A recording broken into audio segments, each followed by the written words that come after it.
নমস্কার, আমি দেবাশিস সাহা। আমি আজকে অপশনাল মিডিয়েভাল ইন্ডিয়ার হিস্ট্রি আমি নিয়ে এসেছি। আনএকাডেমির পক্ষ থেকে আমি একটা সিরিজ ধরে ক্লাস করছি। অপশনাল আমি মাসে ৪টে ক্লাস নিই এবং এখানে প্রত্যেক দিনই আমি প্রায় WBCS প্রিলি ওরিয়েন্টেড ক্লাসগুলো আমি করি। আমার যেটা বক্তব্য সেটা হচ্ছে যে এখনো পর্যন্ত যারা সাবস্ক্রাইব করোনি তারা অবিলম্বে সাবস্ক্রাইব করে নাও। কারণ এখানে WBCS এর অপশনাল পুরোপুরি ক্লাস দেওয়া হয়।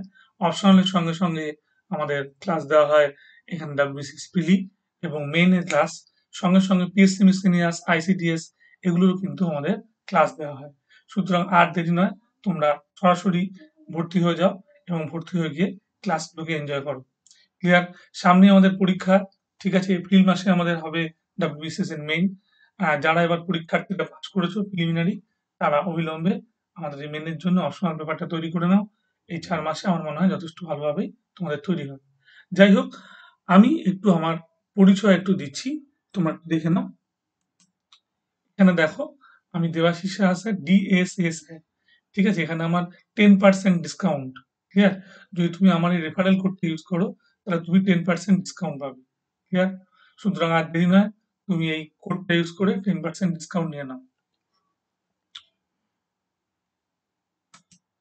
নেক্সট, আমার এখানে একটা সংক্ষিপ্ত পরিচয় আছে যে আমি আগে 18 বছর ধরে পড়িয়েছিলাম। ঠিক আছে?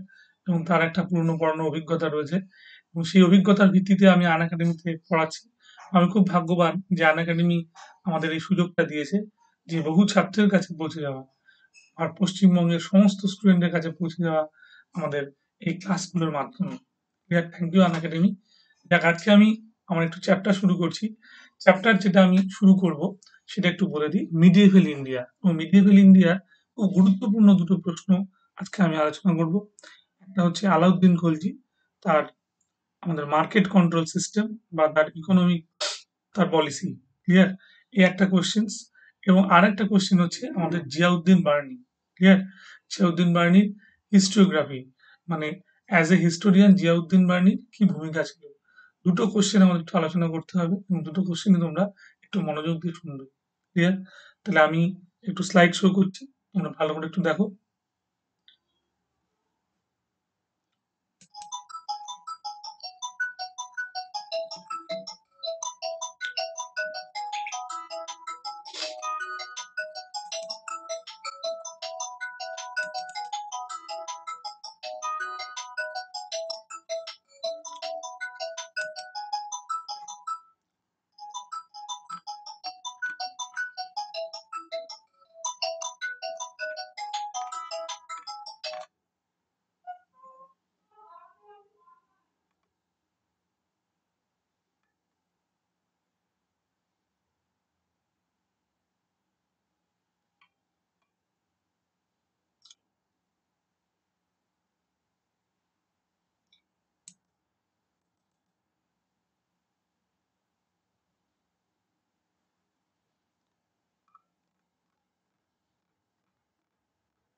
ভালো করে দেখো, এখানটায় কোয়েশ্চেন্সটা রয়েছে।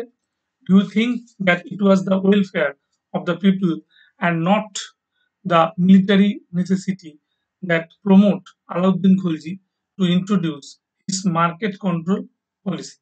Clear?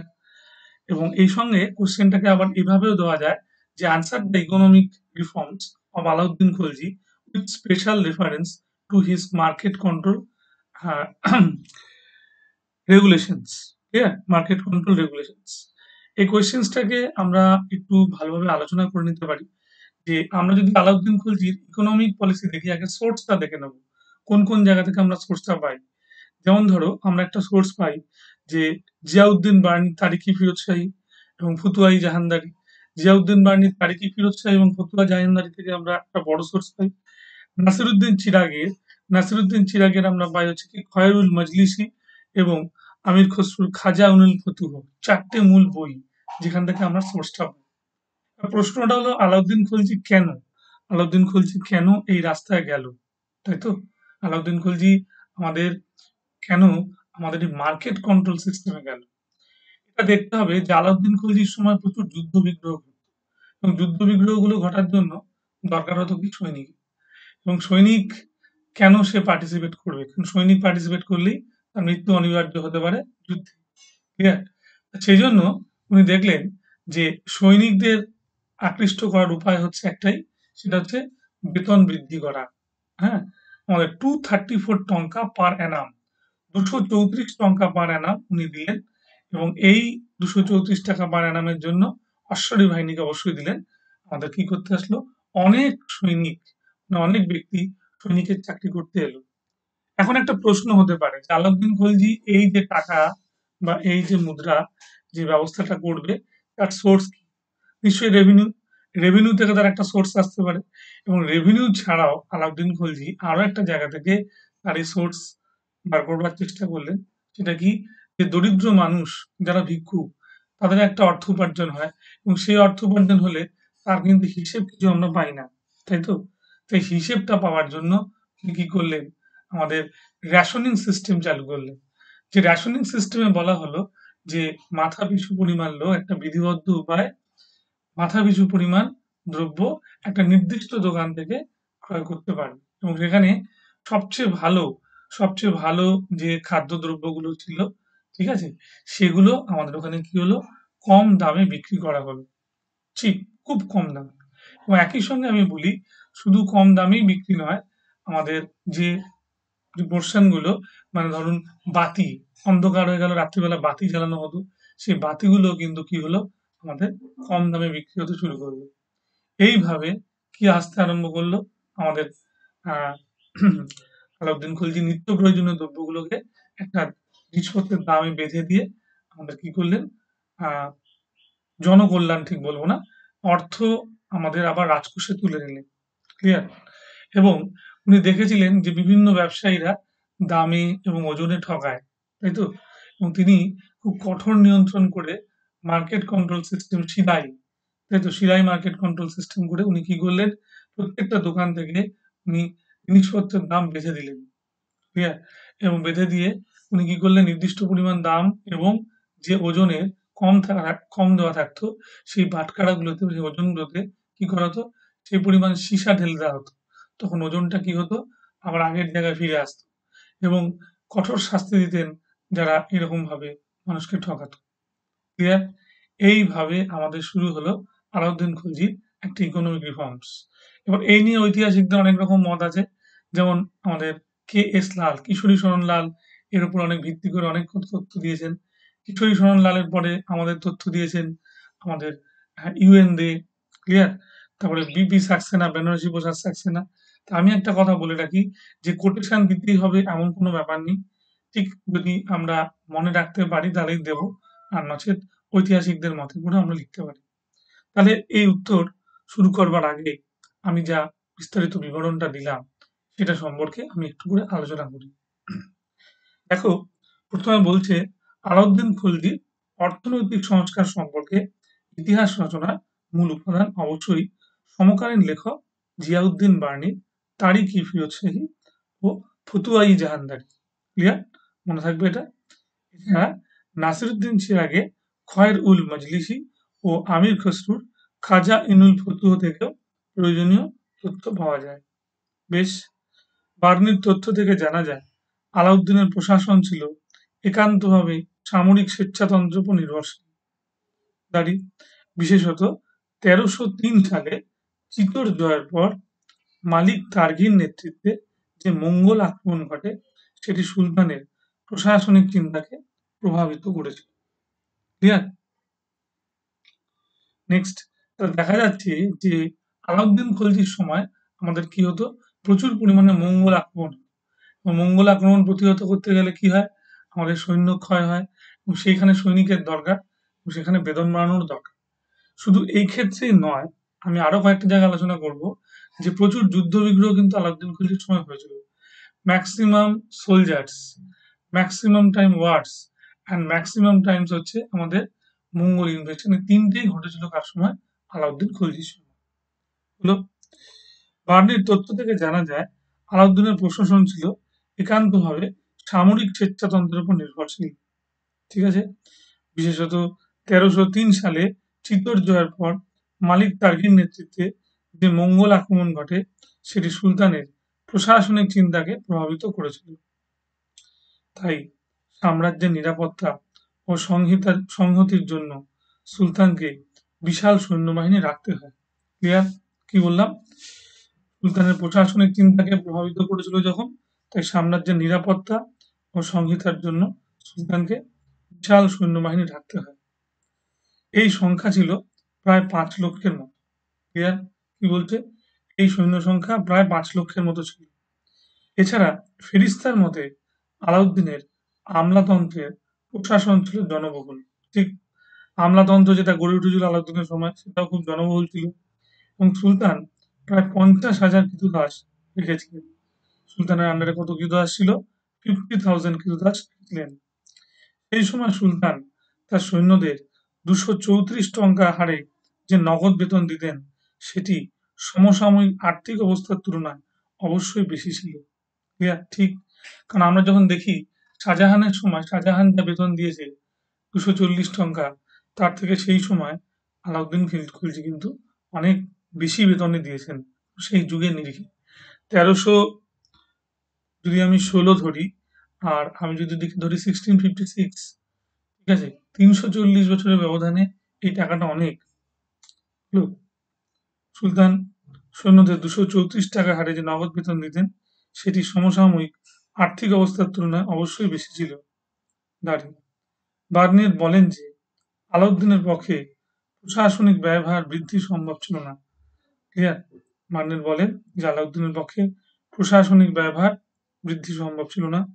এমনকি ক্রমাগত যুদ্ধ যেভাবে যেভাবে প্রতিরক্ষা ব্যয়কে ঊর্ধ্বমুখী করেছিল, তার ফলে সুলতানকে দ্রব্যমূল্য নিয়ন্ত্রণ ও আর্থিক সংস্কার তথা ব্যয় সম্পদ নীতিকে ধরে রাখতে বাধ্য করেছিল। ঠিক এখানে আমার লাইনটা আমি আরেকবার বোঝাই। বার্নির বলছেন আলাউদ্দিনের পক্ষে প্রশাসনিক ব্যয়ভার বৃদ্ধি সম্ভব ছিল না। ক্লিয়ার? ব্যয়ভার বৃদ্ধি সম্ভব ছিল না। এমনকি ক্রমাগত যুদ্ধ যেভাবে প্রতিরক্ষা ব্যয়কে ঊর্ধ্বমুখী করেছিল, তার ফলে সুলতানকে দ্রব্যমূল্য নিয়ন্ত্রণ ও আর্থিক সংস্কার তথা ব্যয় সম্পদ নীতিকে ধরে রাখতে বাধ্য হয়েছিল। ক্লিয়ার? এবার দেখো তারপরে বলছে কিশোরীলাল, মানে আমাদের এখানটা ভালো করে লক্ষ্য করো, দেখতে পাচ্ছ? কিশোরী শরণ লাল মানে KS লাল। দেখো কিশোরী শরণ লাল, এই লাইনটা ভালো করে লক্ষ্য করো। অধ্যাপক পরমেশ্বর পরমেশ্বরন স্মরণ যাকে বলেন মনে করেন আলাউদ্দিনের আয় ব্যয়ের মধ্যে সমতা রেখে রাষ্ট্রীয় উদ্বৃত্ত সাধনের চেষ্টা করেছে। সুলতান মনে করতেন জনগণই হলো মালিকি মুসাই। জনগণ হচ্ছে কি মালিকি মুসাই, মানে জনগণই হচ্ছে আমাদের রাষ্ট্রের সম্পদ, তাই তো? মালিকি মুসাই। সুতরাং জনসাধারণের স্বার্থ রক্ষা সুতরাং জনসাধারণের স্বার্থ রক্ষা শুধু রাষ্ট্রীয় কর্তব্য নয়, ঈশ্বরের আদর্শ পালন। রাষ্ট্রীয় কর্তব্যই নয়, বলছি ঈশ্বরের আদর্শ পালন। আমির খসরু লিখেছেন আলাউদ্দিন চেয়েছিলেন প্রশাসনকে জনগণের কাছে গ্রহণযোগ্য করে তুলতে। ক্লিয়ার? কি বললাম? প্রশাসনকে জনগণের কাছে গ্রহণযোগ্য করে তুলতে। তাই তিনি মূল্য নিয়ন্ত্রণের দ্বারা জনগণের স্বার্থ রক্ষা করতে চেয়েছেন। মূল্য নিয়ন্ত্রণের দ্বারা জনগণের স্বার্থ। ক্লিয়ার? মানে মূল্য নিয়ন্ত্রণ হলেই কি হবে? আমাদের জনগণের স্বার্থটা বজায় থাকবে। এটা মনে রাখতে হবে। তার কারণ জনগণ তাহলে বেশি পরিমাণ জিনিস কিনতে পারবে। কারণ দাম কমলেই চাহিদাটা বাড়বে। হলো? আচ্ছা। হুম। কি বললাম? অধ্যাপক নিয়ন্ত্রণ দ্বারা জনগণের স্বার্থ রক্ষা করতে চেয়েছেন। আচ্ছা। আমির খসরু লিখেছেন আলাউদ্দিন চেয়েছিলেন প্রশাসনকে জনগণের কাছে গ্রহণযোগ্য করে তুলতে, তাই তিনি মূল্য নিয়ন্ত্রণের দ্বারা জনগণের স্বার্থ রক্ষা করতে চেয়েছেন। অধ্যাপক নিজামী বলেন অধ্যাপক নিজামী বলেন অর্থনৈতিক সংস্কারটির পিছনে অর্থনৈতিক সংস্কারটির পিছনে সামরিক স্বার্থ ছিল, তবে ভূমি সংস্কার, রাজস্ব ব্যবস্থা ও বাজারের নিয়ন্ত্রণের মাধ্যমে অবশ্যই জনগণ সুবিধা পেয়েছিলেন। অধ্যাপক কে.এস. লাল সুফি লেখকদের ব্যাখ্যাকে গ্রহণ করেননি, কারণ এই রচনা আলাউদ্দিনের মৃত্যুর 50 বছর পর রচিত হয়। ঠিক সুফি লেখকদের লেখাটাকে বিচার করেননি এই জন্য যে আলাউদ্দিনের মৃত্যুর 50 বছর পর যখন লেখা হচ্ছে, লেখার সত্যতা নিয়ে একটা প্রশ্ন থাকে। হলো। এছাড়া অন্যান্য কোনো সূত্র থেকে এর প্রমাণ পাওয়া যায় না। তবে একথা সত্য, আলাউদ্দিনের আর্থিক ব্যবস্থা একান্তভাবে সামরিক। তবে একথা সত্য যে আলাউদ্দিনের আর্থিক ব্যবস্থা একান্তভাবে কি বললাম? সামরিক। একান্তভাবেই সামরিক ছিল। আমরা চলে যাই লাইনটায়। একান্তভাবে সামরিক। দেখতে পাচ্ছি এখানে? পুরোপুরি একটা সামরিক তন্ত্রের উপরে আমাদের দাঁড়িয়েছিল কি? আলাউদ্দিনের ব্যবস্থা। তাই তো? অর্থনৈতিক সংস্কারটা দাঁড়িয়েছে। বেশ, পরের জায়গায় চলে আসি আমরা। সামরিক প্রয়োজনের একটা ফলশ্রুতি। সামরিক প্রয়োজনেই এটা ব্যবহার করা হয়েছিল। আলাউদ্দিনের রাজত্বকাল ক্রমাগত যুদ্ধে পরিপূর্ণ ছিল। হলো, বিশেষ করে বারংবার মঙ্গোল আক্রমণে দিল্লির প্রশাসন ভেঙে পড়ে। ক্লিয়ার? এই অরাজকতার ফলে দেশের দ্রব্যের মূল্য বৃদ্ধি করে। ক্লিয়ার? তাই এই ব্যবস্থাকে রোধ করতে তিনি সরকারি গুদামে খাদ্য মজুত করেন। এই ব্যবস্থাকে রোধ করতে তিনি কি করলেন? সরকারি গুদামে খাদ্য মজুত করেন এবং বাজার থেকে খাদ্য ক্রয় করে নিয়ন্ত্রিত দরে বিক্রির ব্যবস্থা করেন। বাজার থেকে কি করলো? খাদ্য ক্রয় করা হলো, করে নিয়ন্ত্রিত প্রশাসনিক নিয়ন্ত্রণের দ্বারা, তাই তো? নিয়ন্ত্রিত দরে বিক্রির ব্যবস্থা করলেন। অধ্যাপক কে.এস. লাল বলেন, প্রশাসনিক নিয়ন্ত্রণের দ্বারা আলাউদ্দিন ব্যবসাকে নিয়ন্ত্রণ করেছিলেন। প্রশাসনিক নিয়ন্ত্রণের দ্বারা আলাউদ্দিন ব্যবসাকে নিয়ন্ত্রণ করেছিলেন। সারা ভারতে না হলেও দিল্লি নগরীর মূল্যস্তরকে ধরে রাখতে তিনি সক্ষম হন। হলো, ডক্টর ইউ.এন. দে বলেছেন যে আলাউদ্দিন কখনোই তার সৈন্যবাহিনীকে সমসাময়িক আর্থিক অনুসূচকের তুলনায় কম বেতনে যোগাননি। কারণ ষোড়শ শতকে স্বয়ং আকবর প্রায় 240 টঙ্কা ও শাহজাহান 200 টঙ্কা বেতন দিয়েছেন। বার্নি নিজে বলেছেন, ফিরোজ তুগলকের আমলে খাদ্যদ্রব্য মূল্য যা ছিল আলাউদ্দিনের সময়ও তাই ছিল। এই জায়গাটা আমি একটু ভালো করে পরিষ্কার করি। বলছে আলাউদ্দিন ব্যবসাকে নিয়ন্ত্রণ করতে চেয়েছিলেন। ঠিক, ব্যবসায়ীদের যেটা আয় ব্যয়ের হিসেব সরকারের কাছে থাকছিল না, সেটা আলাউদ্দিন কাছে কখনোই কাম্য হয়নি। সারা ভারতে না হলেও দিল্লি নগরীর মূল্যস্তরকে ধরে রাখতে তিনি সক্ষম হন। বেশ, ডক্টর ইউ.এন. দে বলেছেন যে আলাউদ্দিন কখনোই তার সৈন্যবাহিনীকে সমসাময়িক আর্থিক অনুসূচকের তুলনায় কম বেতন যোগাননি। ঠিক আছে, এটা বুঝতে হবে একটু কথাটা। Economic historian UN. দে বলছেন যে আলাউদ্দিন কখনোই তার সৈন্যবাহিনীকে সমসাময়িক আর্থিক অনুসূচকের তুলনায় কম বেতন যোগাননি। মানে অন্যান্য কন্টেম্পোরারি যে মানে রাজারা ছিলেন বা তার বড় যারা রাজা ছিলেন, তাদের যে একটা অনুসূচক মূল্য দেওয়া উচিত, সেটার কিন্তু কখনোই কি করেননি? আমাদের কম বেতন যোগাননি। কারণ ষোড়শ শতকে স্বয়ং আকবর 240 টঙ্কা ও শাহজাহান 200 টঙ্কা বেতন দিয়েছেন। ঠিক যে বললাম, 16th সেঞ্চুরিতে আকবর 240 টাকা ও শাহজাহান 200 টঙ্কা বেতন দিয়েছেন। বার্নি নিজে বলছেন, ফিরোজ তুগলকের আমলে খাদ্যদ্রব্য মূল্য যা ছিল আলাউদ্দিনের সময় ঠিক তাই ছিল। ফিরোজ তুগলকের সময় খাদ্যদ্রব্য মূল্য যা ছিল আলাউদ্দিনের সময় তাই ছিল। এই কারণে উৎপাদনের সঙ্গে সঙ্গতি রেখেই তিনি মূল্যমান 234 টঙ্কা ধার্য করেছিলেন। এই কারণে উৎপাদনের সঙ্গে সঙ্গতি রেখেই তিনি এই মূল্যমান মানে 234 টঙ্কা ধার্য করেছিলেন। ডক্টর নিজামীর মতে সামরিক প্রয়োজন ও মুদ্রাস্ফীতিজনিত মূল্য বৃদ্ধি রোধের জন্য ডক্টর নিজামীর মতে সামরিক প্রয়োজন ও মুদ্রাস্ফীতি জনিত মূল্য বৃদ্ধি রোধের জন্য আলাউদ্দিন উৎপাদন মূল্যের সাথে সংগতি রেখে মূল্য নিয়ন্ত্রণ নীতি চালু করেন। নিজামী কি বলছে? সামরিক প্রয়োজন ও মুদ্রাস্ফীতিজনিত মূল্যবৃদ্ধি রোধের জন্য আলাউদ্দিন উৎপাদন মূল্যের সাথে আমাদের সংগতি রেখে মূল্য নিয়ন্ত্রণ নীতি চালু করেন। বেশ, পরের পয়েন্টে চলে যাই। আলাউদ্দিন প্রথমে দ্রব্যমূল্য তালিকা স্থির করেন। ঠিক, দ্রব্যমূল্য তালিকাটা স্থির করলেন, তবে খাদ্যশস্য ও বস্ত্রাদির মূল্য স্থির করা হয়নি। খাদ্যদ্রব্য এবং বস্ত্রাদির মূল্য ঠিকঠাক করা হয়নি। কোনো প্রকার নিত্য প্রয়োজনীয় দ্রব্য ব্যবহারে ঘাটতি দেওয়া চলত না। ঠিক, এমনকি খুচরো ব্যবসায়ীরা মূল্য তালিকা দোকানে টাঙিয়ে রাখতেন। খুচরো ব্যবসায়ীরা কি করতেন? মূল্য তালিকাটা দোকানে টাঙিয়ে রাখতেন এবং সেই সমস্ত দ্রব্য নির্দিষ্ট দামে বিক্রি করা ছিল বাধ্যতামূলক। এবং খুচরো ব্যবসায়ী মূল্য তালিকা দোকানে টাঙিয়ে রাখতেন।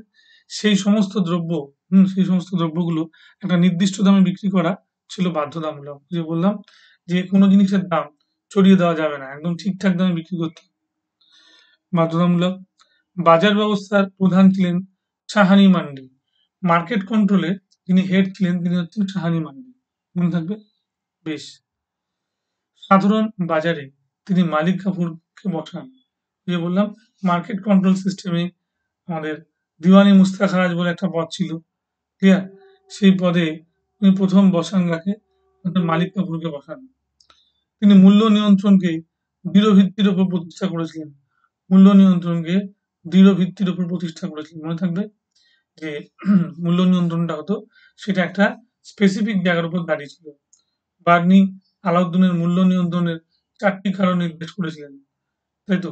কি কি? নাম্বার 1 কঠোর ব্যবস্থা, নাম্বার 2 শুল্ক ও নিয়ন্ত্রণের ক্ষেত্রে সাম্য অনুশাসনের প্রয়োগ। 1 নম্বর হচ্ছে কঠোর ব্যবস্থা, নাম্বার 2 হচ্ছে শুল্ক ও নিয়ন্ত্রণের ক্ষেত্রে কি বললাম? সাম্য ও অনুশাসনের প্রয়োগ। ঠিক আছে? 3 নম্বর জনগণের হাত থেকে সমস্ত টাকা নিঃশেষিত করা। জনগণের হাত থেকে কি বললাম? সমস্ত টাকা নিঃশেষিত করে দেওয়া। ওই যে বললাম একটা কঠোর ব্যবস্থার মাধ্যমে মূল্য নিয়ন্ত্রণ করছে। 2 নম্বর বললাম শুল্ক নিয়ন্ত্রণের ক্ষেত্রে সাম্য আর অনুশাসনের প্রয়োগ করছে। 3 নম্বর বলছে জনগণের হাত থেকে সমস্ত টাকা নিঃশেষিত করা। জনগণের কাছ থেকে সমস্ত টাকাটা নিঃশেষিত করে নিচ্ছে। আলাউদ্দিনের আমলাতন্ত্রের বিশেষ প্রয়াস আলাউদ্দিনের আমলাতন্ত্রের বিশেষ প্রয়াস ও প্রশাসনিক নিয়মানুবর্তিতা। আলাউদ্দিনের আমলাতন্ত্রের একটা বিশেষ প্রয়াস ছিল এবং তার সঙ্গে সঙ্গে ছিল প্রশাসনিক নিয়মানুবর্তিতা। হলো? বেশ। লেনপুলের মতে আলাউদ্দিনের এই মূল্য নিয়ন্ত্রণটি 1 যুগ ধরে চালু ছিল। লেনপুলের মতে আলাউদ্দিনের এই মূল্য নিয়ন্ত্রণটা কি হলো? 1 যুগ ধরে চালু ছিল। যে পন্থায় আলাউদ্দিন মূল্য নিয়ন্ত্রণ করেছেন সেই প্রভাব ব্যবসায়ী শ্রেণী হৃষ্টচিত্তে নেয়নি। সুন্দর কথাটা বলল। যে পন্থায় আলাউদ্দিন মূল্য নিয়ন্ত্রণটা করেছেন সেই প্রভাব ব্যবসায়ী শ্রেণী হৃষ্টচিত্তে নেয়নি। খুব স্বাভাবিক, কারণ এটা হৃষ্টচিত্তে নেওয়া যায়ও না, কারণ এত কঠোর বলে, তাই তো? বিশেষ করে যে কথাটা বলছে জনগণের হাত থেকে সমস্ত টাকা নিঃশেষিত করা এবং আলাউদ্দিনের আমলাতন্ত্রের বিশেষ প্রয়াস ও প্রশাসনিক নিয়মানুবর্তিতা, এটা একটা কারণ ছিল। যাই হোক, আমি যেটা বলতে চাইছি আলাউদ্দিনের মূল্য নিয়ন্ত্রণ করেছেন সেই প্রভাব ব্যবসায়ী শ্রেণী হৃষ্টচিত্তে গ্রহণ করেননি। অধ্যাপক এস লাল বলছেন আলাউদ্দিন বণিক শ্রেণীর সদিচ্ছা ও জনগণের সহযোগিতাকে মূল্য দেননি। জনগণের সহযোগিতাকে মূল্য দেননি। ক্লিয়ার? তিনি শক্তি প্রয়োগের দ্বারা সমস্ত ব্যবস্থাটিকে বলবৎ করেছিলেন। এর ফলে একটি কৃত্রিম অর্থনীতি এই ব্যবস্থা দ্বারা সৃষ্টি হয়েছিল। বেশ। হস্তশিল্পী ও কারুশিল্পীরা তখনই প্রয়োজনীয় উৎসাহ পায়নি। তিনি মূলধনী দ্রব্য সৃষ্টিতে উৎসাহ দেননি। অধ্যাপক মোরল্যান্ড মনে করছেন যে মূল্যবৃদ্ধি নিয়ন্ত্রণ মধ্যস্বত্বভোগীদের ধ্বংস করেছিল। মূল্যবৃদ্ধিতে যখন হলো তখন মিডল ক্লাস মানে মধ্যস্বত্বভোগী মানে মিডল ম্যান যারা মধ্যস্বত্বভোগীদের ধ্বংস করে দেয়। তবে এর দ্বারা দরিদ্র শ্রেণী ও ক্ষেত মজুররাও ক্ষতিগ্রস্ত হয়। কি বললাম? এর দ্বারা দরিদ্র শ্রেণী ও ক্ষেত মজুররাও ক্ষতিগ্রস্ত হয়।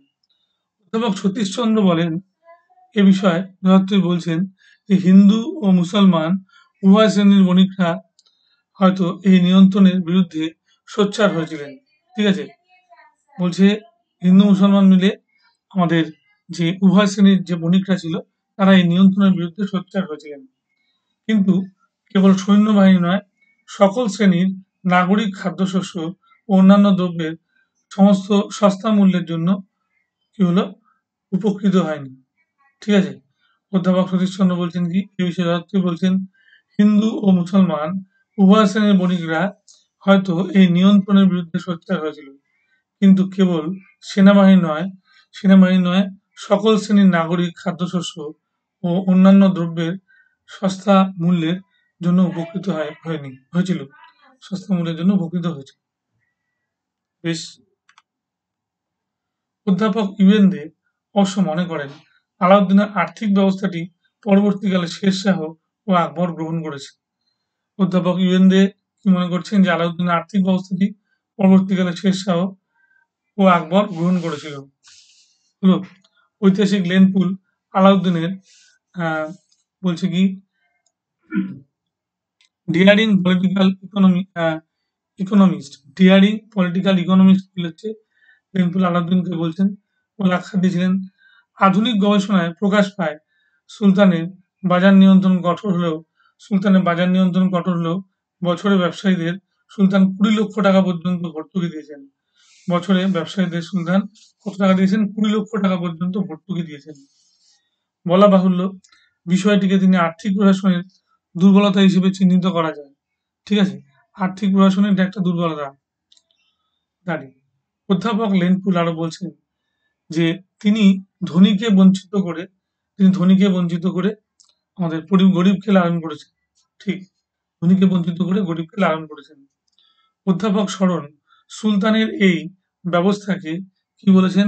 আমাদের থ্রুলি আমাদের ইরেশনাল, তাই তো? Thoroughly irrational. ঠিক আছে? Thoroughly irrational, ill conceived and কি বলছেন? আর্টিফিশিয়াল বলে বর্ণনা করেছেন। ঠিক আছে? অধ্যাপক শরণ এটাকে বলছেন যে এটা একটা আর্টিফিশিয়াল ব্যবস্থা ছিল। কৃত্রিম উপায়ে একটা ব্যবস্থা ছিল। ক্লিয়ার? এবং এটা কি করছে? বলছে থরলি আমাদের ইরেশনাল মানে একটা অবাস্তব। তাই তো? বেশ। এবার দেখো শরণের যে মন্তব্য বললেন সেটাকে আমরা কি বলতে পারি? প্রসঙ্গত উল্লেখযোগ্য আলাউদ্দিনের শাসন সংশোধনীর সামরিক যন্ত্রের শ্রেষ্ঠ নিদর্শন। কি বললাম? আলাউদ্দিনের শাসন সংশোধনীয় সামরিক তন্ত্রের একটা শ্রেষ্ঠ নিদর্শন। সুতরাং এই ব্যবস্থাকে সামরিক স্বৈরাচারের চিহ্ন পরিস্ফুট। তাই তো? সুতরাং এই ব্যবস্থাতে সামরিক স্বৈরাচারের চিহ্ন পরিস্ফুট। প্রস্ফুট হবে না, পরিস্ফুট হবে। তবে আলাউদ্দিন সর্বপ্রথম নৃপতি তিনি ভারতীয় পটভূমিতে মূল্যবান নিয়ন্ত্রণ ও জনজীবনে তার প্রভাব সম্পর্কে প্রশাসনের একটি দায়িত্ব আছে বলে প্রমাণ করেছিলেন। ক্লিয়ার? ডক্টর বেনারস প্রসাদ সাক্সেনা ভারতে লিখছেন the economic regulation of Alauddin or the greatest administrative বলছে অ্যাচিভমেন্ট অফ দ্য সুলতানি পিরিয়ড। ঠিক? তার বিবি সাক্সেনা যেটা বলছে সেটা কিন্তু একদিক থেকে ঠিক। উনি বলছেন ইকোনমিক রেগুলেশনসটা আলাউদ্দিন খলজিনের অর্থাৎ হচ্ছে গ্রেটেস্ট সর্বোচ্চ পর্যায়ে অ্যাডমিনিস্ট্রেটিভ অ্যাচিভমেন্ট একটা শাসনতান্ত্রিক কি বলবো অ্যাচিভমেন্ট হলো অফ দ্য আমাদের কোথায় হচ্ছে সুলতানের পিরিয়ড। এটা সুলতানি পিরিয়ডের একটা অলমোস্ট একটা বড় একটা অ্যাচিভমেন্ট। ঠিক আছে? একটা শাসনতান্ত্রিক একটা অ্যাচিভমেন্ট। ঠিক আছে? আলাউদ্দিন খলজির এই জায়গাটা আমাদের ধরতে হবে এবং আমাদের খুব ভালো করে গুছিয়ে উত্তরটা লিখতে হবে। ক্লিয়ার? লিখে নিয়েছো? কোন জায়গায় আমি হাইলাইট করেছি? ঠিক আছে? 4 টে বই তারিখি ফিরোজ শাহী ফতুয়াই জাহানদারি এই বইগুলোকে আমরা কিন্তু উল্লেখ করতে হবে। আর নাসিরুদ্দিন জিরাকে খয়রুল মজলিস। জিয়াউদ্দিন বার্নির বইটা কিন্তু খুব অথেন্টিক। ঠিক আছে? জিয়াউদ্দিন বার্নি, তারিক-ই ফিরোজ শাহ, ফতুয়া জাহানদারি, দুটো বই খুব অথেন্টিক। ঠিক আছে? আর আমির খসরু খাজানুল ফতুহ, সেটাও কিন্তু কিছুটা হলেও তথ্য দেয়।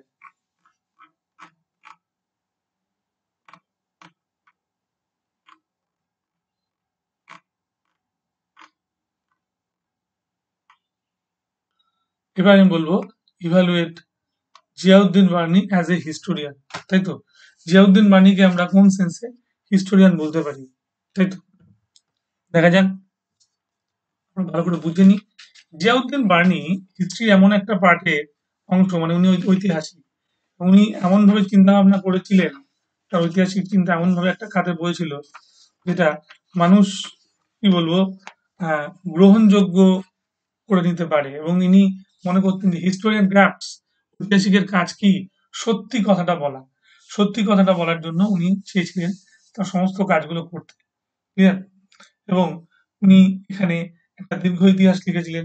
আমরা বিশেষ করে পাই যে গিয়াসউদ্দিন বলবনের আমাদের ইতিহাসটা সম্পূর্ণভাবে দাঁড়িয়ে ছিল জিয়াউদ্দিন বার্নির উপরে। তাই তো? এছাড়া তাই নয়, ওখানে আমরা দেখতে পেয়েছি জিয়াউদ্দিন বার্নির বর্ণনায় আলাউদ্দিন খলজি রয়েছে, এবং সুলতান মোহাম্মদ বিন তুগলক এবং কিছুটা হলেও ফিরোজ শাহ তুগলকের সময়টা আমরা দেখতে পাই যে জিয়াউদ্দিন বার্নি কিভাবে বর্ণনা করেছেন, এরকম কিভাবে সেটাকে রিপ্রেজেন্ট করেছেন, এবং সেখানে ঐতিহাসিক মূল্যটা কোথায়, এবং তিনি কোন জায়গায় একজন সাধারণ মানুষ থেকে ঐতিহাসিক হয়ে গেছেন, সেই জায়গাটা আমরা একটু আলোচনা করব। ক্লিয়ার? উনি আলোচনা যখন শুরু করেছিলেন, তখন হিস্ট্রি, মানে ইতিহাসের একটা পুরনো প্রেক্ষাপট থেকে আস্তে আস্তে গিয়েছিলেন কোথায়? আমাদের এই পুরোপুরি, কি বলবো, একটা ইতিহাসের মূল বিষয়। ক্লিয়ার? এবং এখানে উনি একটা মানবতাবাদের দ্বারাও কিন্তু ইতিহাসটাকে রচনা করেছেন। একটা নির্মম খুব জায়গায় হননি। ঠিক আছে? এবং কি কি পরিস্থিতিতে রাজা কি কি ডিসিশন নিলেন, এবং রাজা, মানে রাজাকে বা সুলতানকে, সেই জায়গাটা উনি বলবার চেষ্টা করেছেন। যেমন ফিরোজ তুগলক বা মোহাম্মদ বিন তুগলক বা আমাদের গিয়াসউদ্দিন বলবন বা আলাউদ্দিন খলজি, তাদের কঠোর নীতিগুলোকেও উনি ব্যাখ্যা করেছেন। ক্লিয়ার? দেখো, জিয়াউদ্দিন বার্নি হলো হলেন সুলতানি যুগের সর্বশ্রেষ্ঠ ঐতিহাসিক। বেশ, বলছে ইতিহাসের বিষয়বস্তু ও ইতিহাসের দর্শন সম্পর্কে তার স্পষ্ট ধারণা ছিল। ঠিক যেটা বললাম, যে আমাদের হিস্ট্রি যে একটা ফিলোসফি, হিস্ট্রি যে একটা দর্শন, সেটা সম্পর্কে কিন্তু জিয়াউদ্দিন বার্নির একটা ধারণা ছিল। ক্লিয়ার? ইতিহাসের বিষয়বস্তু ও ইতিহাসের দর্শন সম্পর্কে তার স্পষ্ট ধারণা ছিল, এবং ইতিহাসের বিষয়বস্তু সম্পর্কে তিনি বলেছেন যে, তিনি বলছেন কি?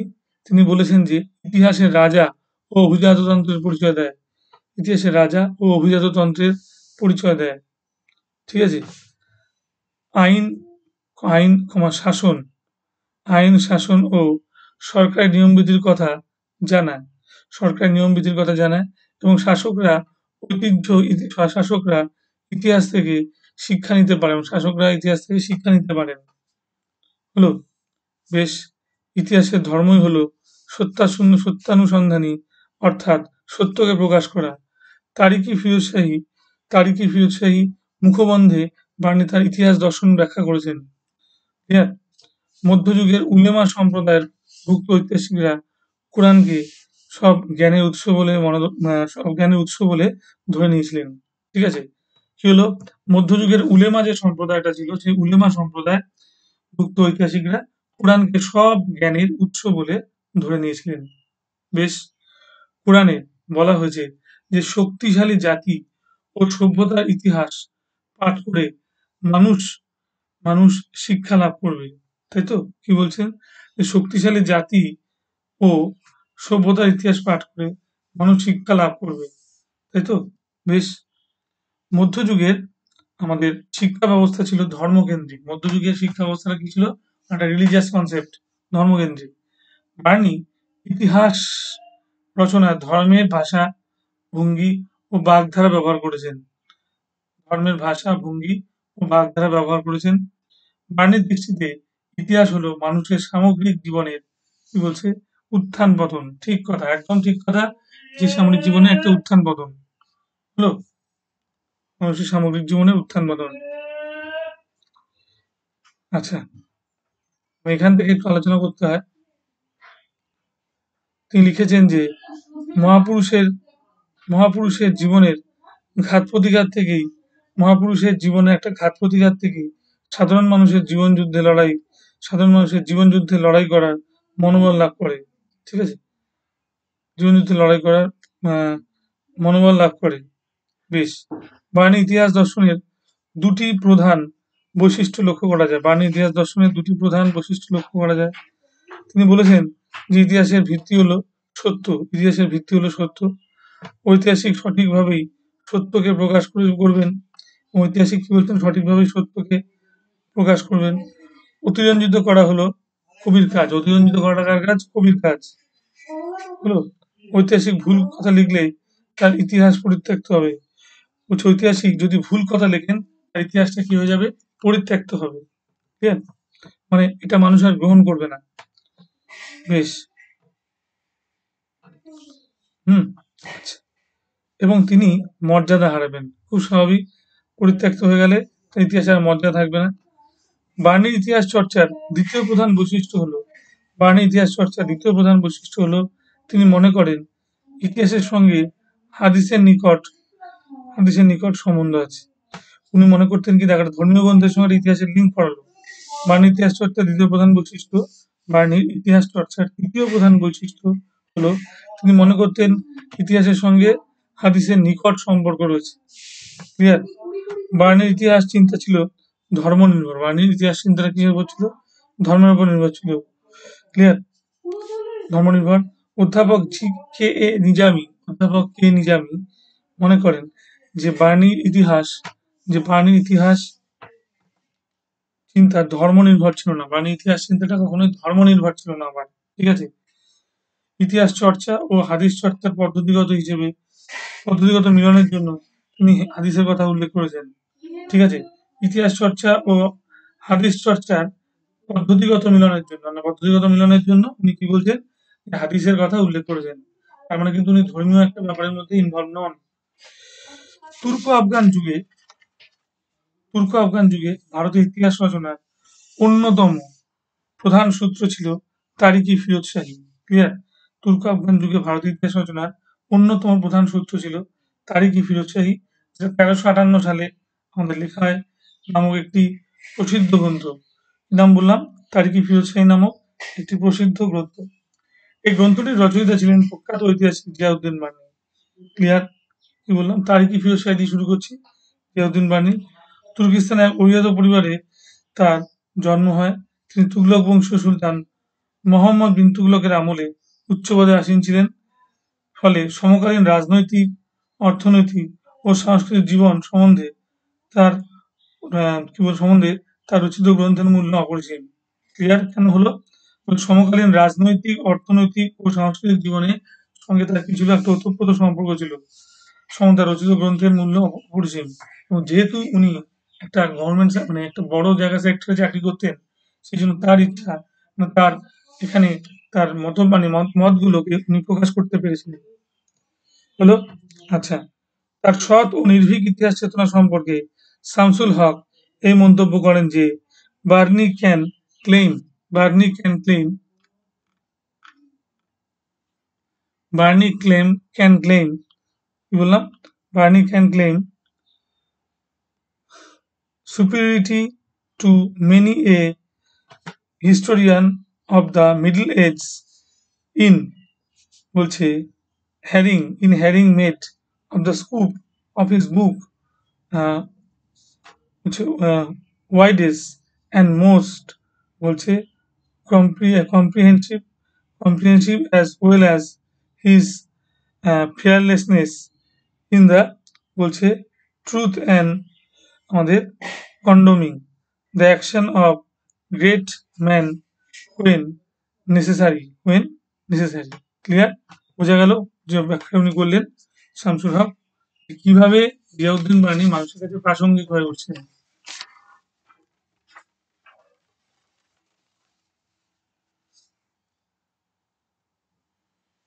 সুলতানি প্রশাসনের উচ্চ পদে আসীন থাকার সুলতানি প্রশাসনের উচ্চ পদে আসীন থাকার সুবাদে বার্নি সরকারি নথিপত্রের সাথে পরিচিত হবার সুযোগ পেয়েছিলেন। সরকারি নথিপত্রের সাথে পরিচিত হওয়ার সুযোগ পেয়েছিলেন। তাই তার গ্রন্থে তাই তার গ্রন্থে রাজস্ব বিভাগের বিস্তৃত বিবরণ থেকে রাজস্ব বিভাগের বিস্তৃত বিবরণ থেকে সরকারের রাজস্ব নীতির লক্ষ্য সম্পর্কে নানা তথ্য পাওয়া যায়। তবে ব্যক্তিগতভাবে বার্নি ছিলেন গোঁড়া মুসলমান। তাই সুলতানের কার্যাবলী তিনি সংকীর্ণ ধর্মীয় চিন্তাভাবনা দ্বারা বিশ্লেষণ করার চেষ্টা করেছেন। ঠিক আছে? সংকীর্ণ ধর্মীয় চিন্তাভাবনা দ্বারা বিশ্লেষণ করার চেষ্টা করেছেন। স্বভাবতই ঐতিহাসিকের নিরপেক্ষতা বোধের হ্যাঁ, স্বভাবতই ঐতিহাসিকের নিরপেক্ষতা রোধের অভাব তার রচনাকে উপাদান হিসেবে কিছুটা দুর্বল করে রেখেছে। এ কারণে মোহাম্মদ বিন তুগলকের কার্যাবলীর ভালো দিকগুলি তার দৃষ্টি এড়িয়ে গেছে।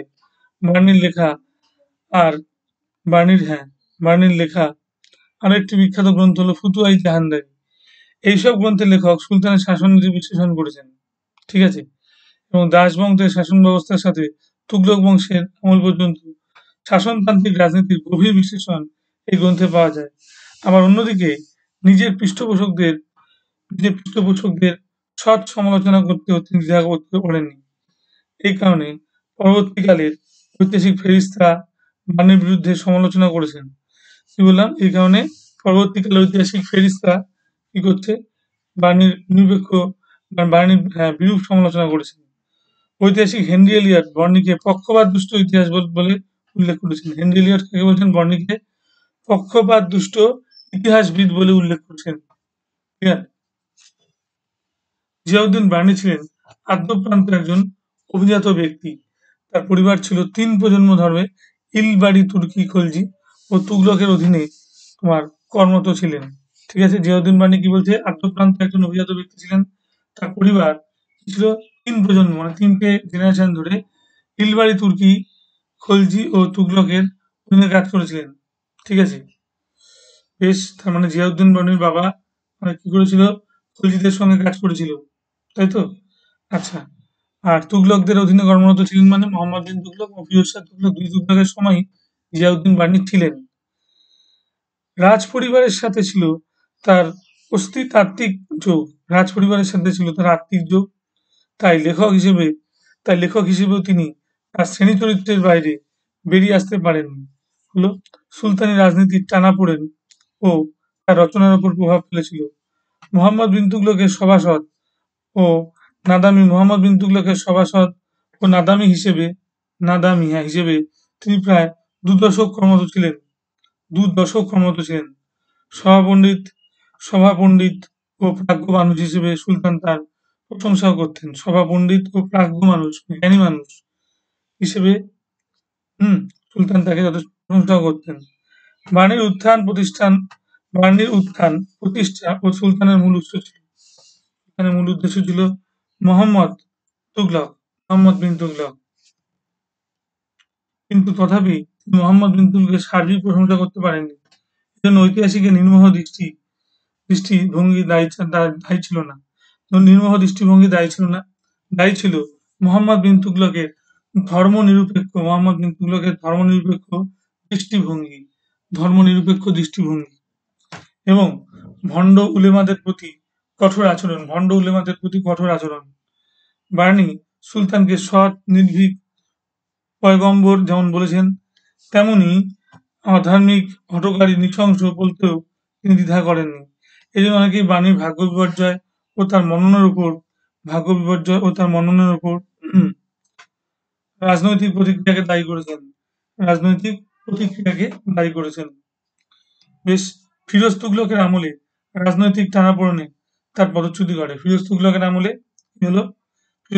আমলে রাজনৈতিক টানাপোড়েনে তার পদচ্যুতি ঘটে। সরকারি পদ, মর্যাদা, সম্পত্তি সবই তার হস্তচ্যুত হয়। ঠিক আছে? এই জন্য তিনি মোহাম্মদ বিন তুগলকের নিয়োগ নীতিকে দায়ী করেন। সরকারি উচ্চ পদে নিম্ন বর্ণের যোদ্ধা, জোত, বাবু, নাজরা, মানকা হলো মানুষদের নিয়োগ করে মোহাম্মদ যে নতুন অভিজ্ঞতা উপজাত শ্রেণী গড়ে তোলেন বার্নি তাদেরকে কি বলছেন? তাদেরকেই নিজ ভাগ্য বিপর্যয়ের জন্য দায়ী করেছেন। সীমাবদ্ধতা সত্ত্বেও বার্নির রচনার ইতিহাস মূল্য অসীম।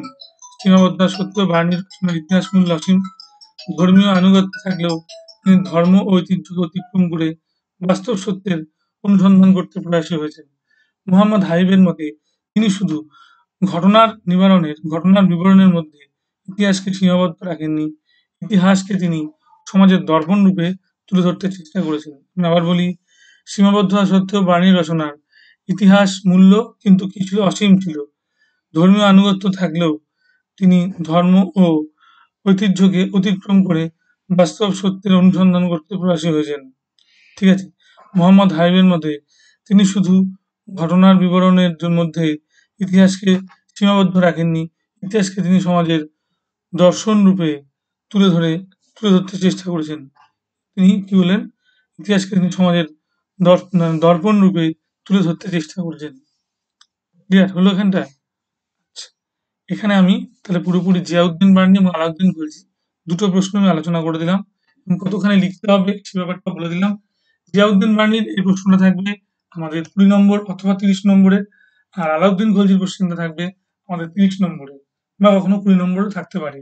তাহলে ঠিক যথাযথভাবে উত্তর আমরা কিভাবে লিখবো সেটা কিন্তু আমরা এই ক্লাসের মাধ্যমে ভালো করে বুঝলাম।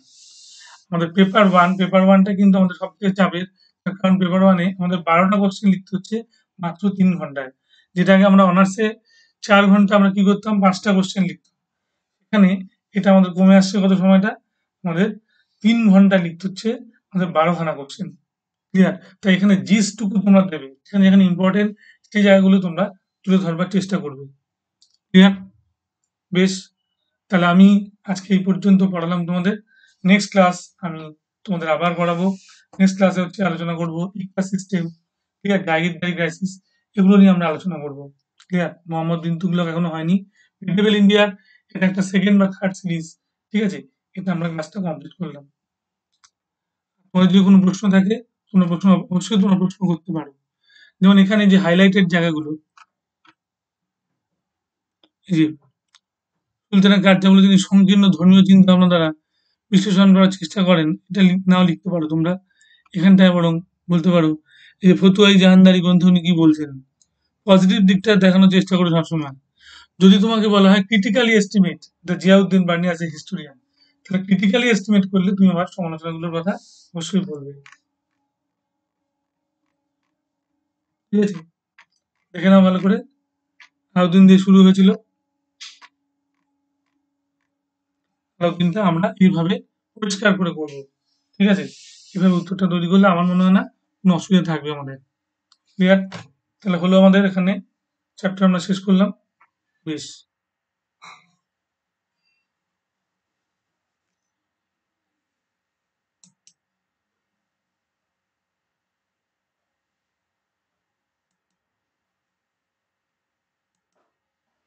আমি আবারও বলে দিই, আমাদের সাবস্ক্রাইব করার জন্য তোমাদের যেটা দেখতে হবে, এই অপশনাল ক্লাস তোমরা শুনলে, এই অপশনাল ক্লাসটাকে সাবস্ক্রাইব করার জন্য আমাদের যেটা করতে হবে সেটা হচ্ছে এইখানে দেখো ডিএসএস স্যার, এই ডিএসএস স্যার এই নামে আমাদের সাবস্ক্রাইব করতে হবে, যেটা 10% তোমরা ডিসকাউন্ট পাবে। ক্লিয়ার? এটা কিন্তু তোমরা একটু ভালো করে নজর করবে। ক্লিয়ার? আর সামনে তোমাদের পিলি পরীক্ষা আসছে এপ্রিল মাসেই, তোমরা এর জন্য প্রিপারেশনটা নিতে থাকো এবং অপশনাল সাবজেক্টটার যত্ন নাও, কারণ অপশনাল সাবজেক্ট তোমাদের এ গ্রুপ বা বি গ্রুপ পেতে তোমাদের হেল্প করবে। হিস্ট্রি একটা খুব মজাদার সাবজেক্ট, ভালো সাবজেক্ট, তোমরা নিতেই পারো। সেকেন্ড পেপারে আমার নাম্বার তোলার জায়গা রয়েছে, কারণ 3 ঘন্টা 6টা প্রশ্ন, আর তোমরা যদি 12টা প্রশ্ন ছোট ছোট করে লিখতে পারো তাহলে কিন্তু তোমাদের হবে। ঠিক আছে? যাই হোক, ক্লাস শেষ করলাম আমি, তোমরা ভালো করে পড়াশোনা করো।